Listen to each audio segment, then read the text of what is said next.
Hello dear friends, आप सब कैसे हो। आज के इस वीडियो में हम बात करने वाले हैं गास के नियमों के अनुप्रयोग। कक्षा 12वीं के भौतिक विज्ञान के चैप्टर नंबर 1 में गास का नियम दिया गया है और गास के नियमों के अनुप्रयोग। हमने गास के नियम की व्याख्या की थी, लेकिन इस वीडियो में हम बात करेंगे गास के नियमों के अनुप्रयोग कि किस प्रकार गास के नियमों का अनुप्रयोग होता है और इनके सूत्र की निगमन क्या होती है। देखो, वो गास के नियमों का जो अनुप्रयोग होता है वो 4 प्रकार से होता है। गास के नियमों का अनुप्रयोग 4 प्रकार से होता है। तो चार टाइप्स के होते हैं, यानी 4 types the application of gases law या the application of gas law in are 4 types. तो 4 टाइप्स में यानी 4 प्रकार में हम केवल एक प्रकार की बात करेंगे आज। वैसे वैसे में 4 वीडियो अपलोड होंगे, इनको आप लोग देखते चलिएगा और समझते चलिएगा। तो डियर फ्रेंड, ज्यादा न समय लेते हुए आज हम इसी टॉपिक पर चर्चा करने वाले हैं कि एप्लीकेशन ऑफ गास थ्योरम या गास के थ्योरम की बात और गास के नियमों की व्याख्या। देखो, दिया है application of gas law, English में application of gas law, Hindi में गास के नियमों के अनुप्रयोग, कि गास के नियमों का अनुप्रयोग कैसे होता है। अब गास के नियमों का अनुप्रयोग हमने कहा 4 प्रकार से होता है। पहला प्रकार हम लोग पढ़ेंगे, क्योंकि हम 4 प्रकार इसलिए नहीं लिखे हैं क्योंकि इसमें स्पेस कम है।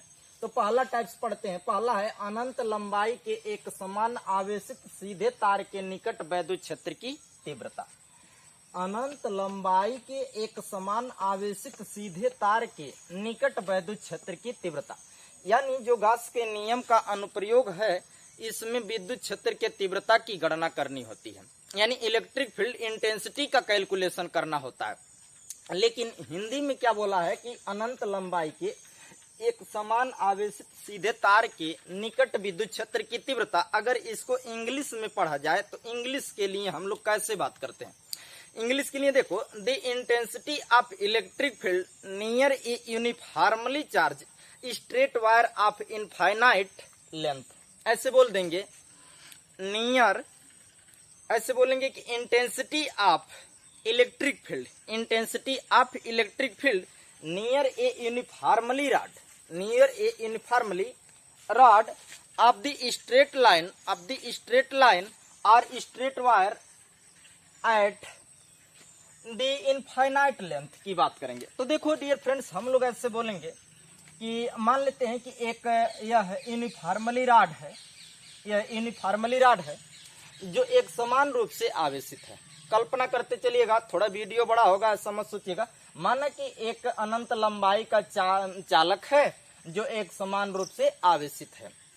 अब हमको पता है कि आवेश जिस किसी भी वस्तु पर उपस्थित होता है वहां विद्युत क्षेत्र की तीव्रता उत्पन्न होते रहते हैं।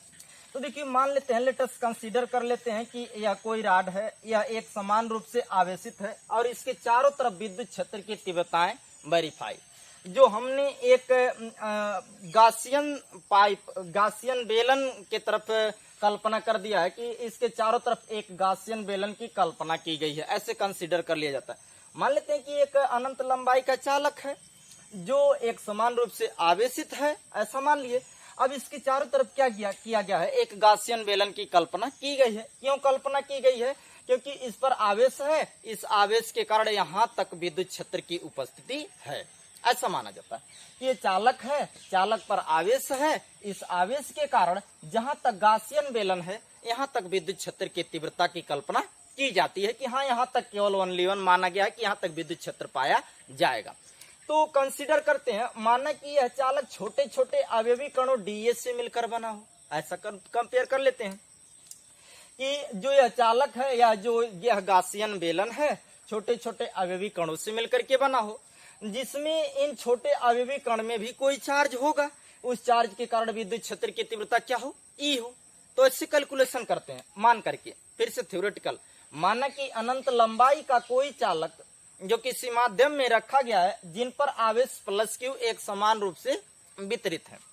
चालक के चारों तरफ एक काल्पनिक गासियन बेलन की, एक काल्पनिक गासियन पृष्ठ की कल्पना की गई है, जिस पर हमें, जिनके किसी बिंदु P पर हमें विद्युत क्षेत्र की तीव्रता E की गणना करनी है। माना कि यह गासियन बेलन छोटे छोटे अवयवी कणों डीए से मिलकर के बना है तथा इन पर उपस्थित आवेश क्यू के कारण या डी क्यू के कारण विद्युत क्षेत्र की तीव्रता ए की कैलकुलेशन करनी है।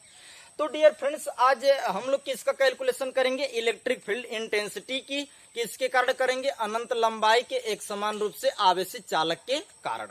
तो इसी पर हम चर्चा करेंगे। देखो, हम लोग पहले टॉपिक में पहले हिंट में ऐसे पढ़े थे कि चालक है, चालक का वजनाई होगा, इस पर कोई आवेश होगी, इसकी कोई लंबाई होगा, इसके बारे में बात किए थे कि चालक है, चालक की वजनाई होगी, इसका कोई लंबाई हो, कुछ लंबाई होगी और इस पे इसका कुछ घनत्व होगा, वजनाई होगा या इसका कुछ घनत्व होगा। तो देखो, यहाँ से कल्पना करते चलते हैं। पहले स्टेट में मान लेते हैं, माना कि चालक का जो लंबाई है एल है और इसका घनत्व क्या है? लेमडा है और इस पर उपस्थित आवेश क्या है? क्यू है। देखो, तीन वर्ड, लेमडा, चालक का घनत्व, ऐसे मान लेते हैं। चालक का घनत्व, चालक का घनत्व क्या है? लेमडा है।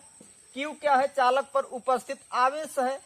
और यल क्या है बाबू? लंबाई है। यल क्या है? चालक की लंबाई है। तो इन बातों में संबंध समझते हैं। तो इसमें पहले पॉइंट पर चलते हैं कि जो अनंत लंबाई के एक समान रूप से आवेशित सीधे तार के कारण निकट विद्युत क्षेत्र की तीव्रता है। तो यहां से लिखते हैं बाबू, पहला स्टेप में हमें ज्ञात है, ऐसे हमें ज्ञात है, क्या ज्ञात है? कि इसका नाम होता है रैखिक आवेश घनत्व। लेमडा का नाम होता है लीनियर चार्ज डिस्ट्रीब्यूशन या the density of linear charge. Linear ऐसे बोलेंगे, रैखिक आवेश घनत्व, रैखिक आवेश घनत्व बराबर आवेश बटे लंबाई। डेरिवेशन करते हैं, आवेश बटे लंबाई। तो देखो भूल, आवेश बटे लंबाई यानी रैखिक आवेश घनत्व को हम कैसे प्रदर्शित करते हैं? लेमडा से। आवेश घनत्व को, चालक का घनत्व या रैखिक आवेश घनत्व को किससे प्रदर्शित करते हैं? लेमडा से। तो लेमडा बराबर आवेश को किससे प्रदर्शित करते हैं? क्यू से, और लंबाई को एल से। तो लेमडा बराबर क्यू बटे एल। अब इसी को हम इस फॉर्म में अगले स्टेप में लिख देते हैं। क्यू का यहां से मान निकाल लेते हैं, एल का गुणा लेमडा में कर देते हैं। तो लेमडा इंटू एल बराबर क्या हो जाएगा? क्यू। अब इसी को सीधा क्रम में या करके यहां लिख देते हैं, या करके कि क्यू बराबर लेमडा इंटू एल। इसको समीकरण नंबर कितना मान लेते हैं? 1। हमने कहा क्या कि लेमडा क्या है? चालक का घनत्व। लेकिन ये चालक कैसा है? रैखिक है, तो इसलिए इसको बोलेंगे रैखिक आवेश घनत्व। अब आवेश क्या है? क्यू है, इसकी लंबाई कितनी है? एल है, ये सबको पता हो गया। इसको समीकरण नंबर 1 मान लेते हैं। ध्यान से देखते चलिएगा। अब हमें यहां से ज्ञात करना है, ये छोटा एरिया है और छोटे एरिया में आवेश है। याद रखो, ये छोटा एरिया है और इस छोटे एरिया में आवेश है। तो यह आवेश किसका निर्माण करेगा? छोटे विद्युत फ्लक्स का निर्माण करता है। यानी छोटी एरिया सूक्ष्मतम आवेश रहेगा, बड़ा एरिया है तो कुल आवेश रहेगा, बड़ा क्षेत्रफल है तो पूरा आवेश। लेकिन छोटा अवयवी कण है तो उसमें कितना आवेश रहेगा? छोटा, सूक्ष्मतम कम आवेश रहेगा, कम आवेश रहेगा। और वो कितने का निर्माण करेगा? कितने विद्युत फ्लक्स का निर्माण करेगा? सूक्ष्मतम विद्युत फ्लक्स का निर्माण करता है। तो सूक्ष्मतम विद्युत फ्लक्स के लिए हम क्या लिखते हैं? D phi E. माना कि इन आवेश के कारण जो विद्युत फ्लक्स है कितना है बाबू? डी फाई ई का है। तब यहां से लिखते हैं, अतः, ऐसे लिखते हैं, अतः वैद्युत फ्लक्स बराबर, अतः अल्पतम, ऐसे लिखेंगे, गासियन पृष्ठ पर, गासियन पृष्ठ पर उपस्थित आवेश के कारण वैद्युत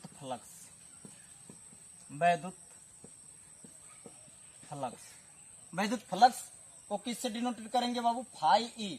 लेकिन सूक्ष्म है तो इसलिए सूक्ष्म D phi E. D phi E equal ऐसे होता है ई डॉट डी ए। देखो अब ई डॉट डी ए, हम वेक्टर क्वांटिटी इसका हटाते हैं, इसको ये वेक्टर बोलेंगे, वेक्टर। तो वेक्टर क्वांटिटी और डॉट प्रोडक्ट हटाते हैं तो इसके बराबर हम लिखते चलेंगे, डॉट हटाएंगे तो E into D A into cos theta, ऐसा लिखते हैं, E into D A into cos theta.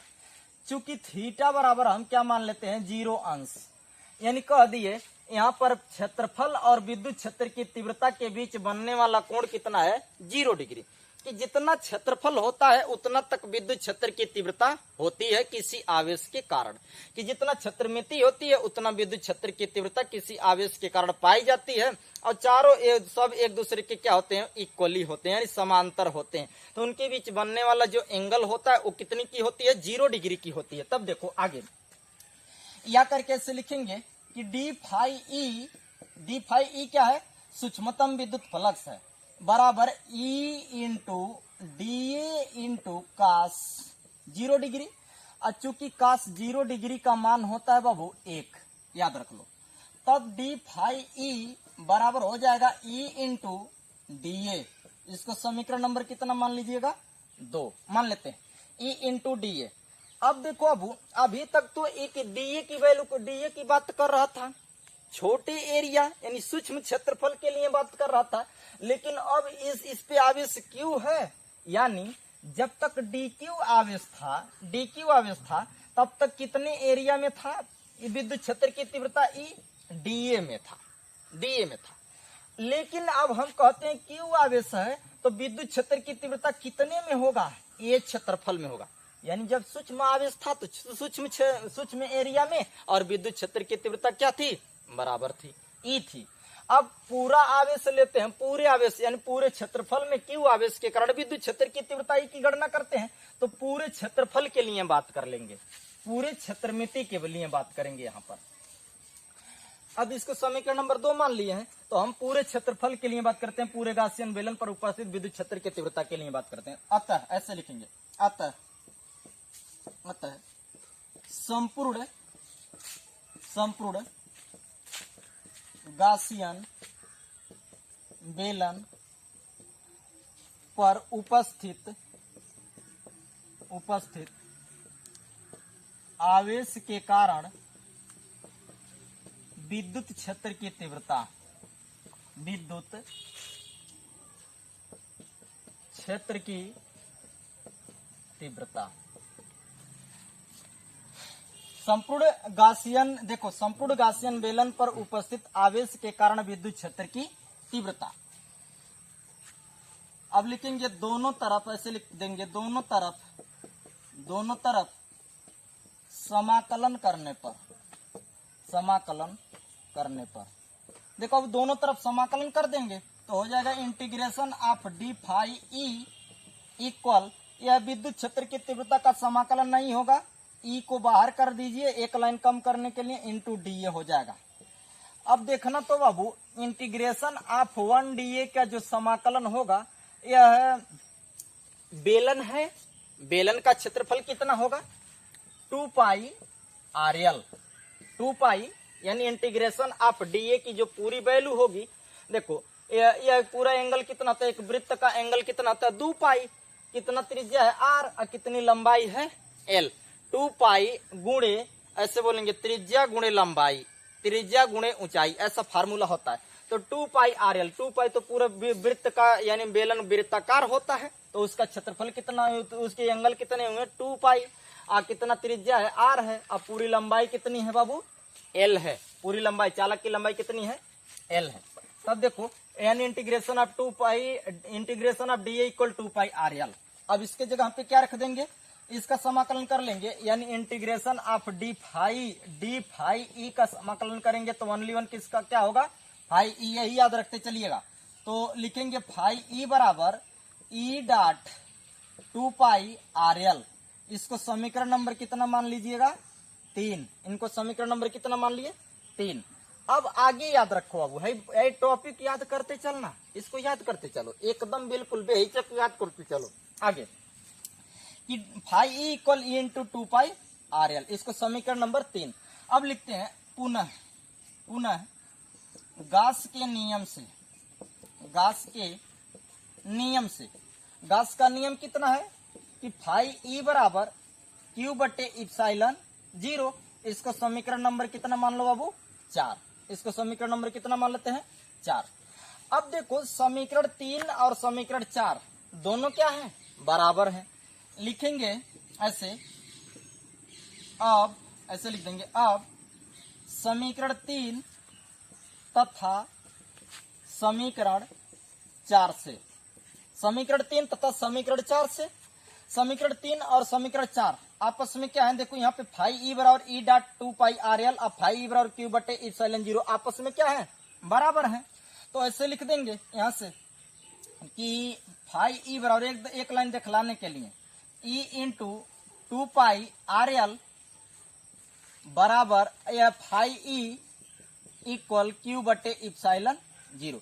Phi E cut जाएगा, बचेगा क्या, लाइनिंग करके देखो, ई into 2 pi R L equal कितना बचेगा, क्यू बटे इप्सिलॉन 0, यही बचेगा।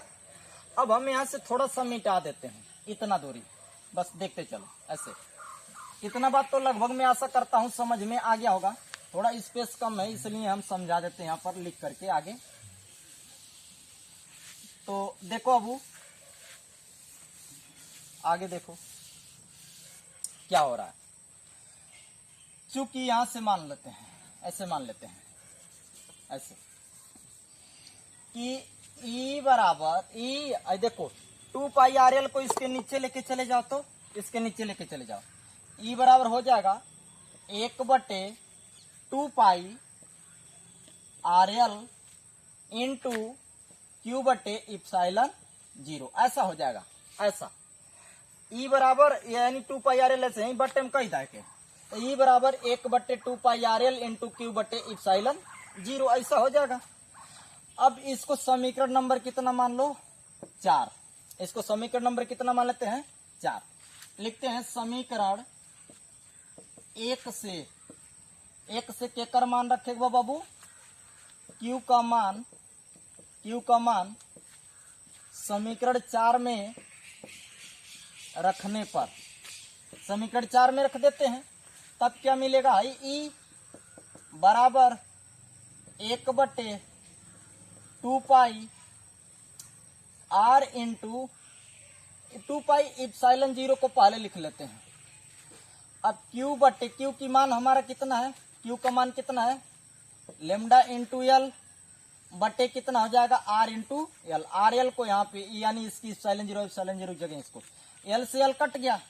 अब मिलेगा क्या बाबू, ई बराबर देखो 1/2 पाई इप्सिलॉन 0 लेमडा बटे आर, ऐसा चीज मिलने लगेगा, लेमडा बटे आर। यहाँ से 2 से गुणा कर दो, ऐसे लिख देते हैं, एक लाइन और बस, एक लास्ट हो गया है। इस वीडियो को देखते चलिएगा ताकि दिक्कत ना हो। इसे लिख देते हैं 2 से दोनों तरफ गुणा करने पर 2 से दोनों तरफ गुणा कर दो, दोनों तरफ न करके 2 से गुणा करने पर, 2 से गुणा करने पर, ऐसे लिख दो बाबू, 2 से गुणा करने पर ओनली 1। अब देखो अब ई बराबर 1/2 क्या है, 2 से गुणा कर देंगे तो चलो ठीक है, यहां से 2 से गुणा कर लो तो 2 लेमडा बटे 2 गुणे 2 पाई इप्सिलॉन 0 इंटू आर। अब देखो इसको हम ऐसे लिख सकते हैं, 1/2 दूनी 4 हो जाएगा, 4 पाई इप्सिलॉन 0 और 2 लेमडा बटे आर। ये फार्मूला हो जाएगा, आपका प्रूफ हो जाएगा कि विद्युत क्षेत्र के तीव्रता की व्यंजक क्या हो निकलेगी कि ई बराबर 1/4 पाई इप्सिलॉन 0 2 लेमडा बटे आर। अब कहेंगे इस समीकरण को गासियन बेलन के कारण या अनंत लंबाई के चालक के कारण एक समान रूप से आवेशित होने के कारण विद्युत क्षेत्र के तीव्रता का व्यंजक कहते हैं। यानी ई बराबर 1/4 पाई इप्सिलॉन 0 2 लेमडा बटे आर होता है। कोई पूछे आपसे कि कोई अनंत लंबाई का चालक है और कोई काल्पनिक गासियन पृष्ठ है तो उस पर विद्युत क्षेत्र के तीव्रता की व्यंजक कितनी होती है, तो कहिएगा ई बराबर 1/4 पाई इप्सिलॉन 0 2 लेमडा बटे आर होती है। तो मैं आशा करता हूं कि यह वीडियो आप लोगों को बाबू समझ में आ गई होगी। तो थैंक्स वॉचिंग माय वीडियो।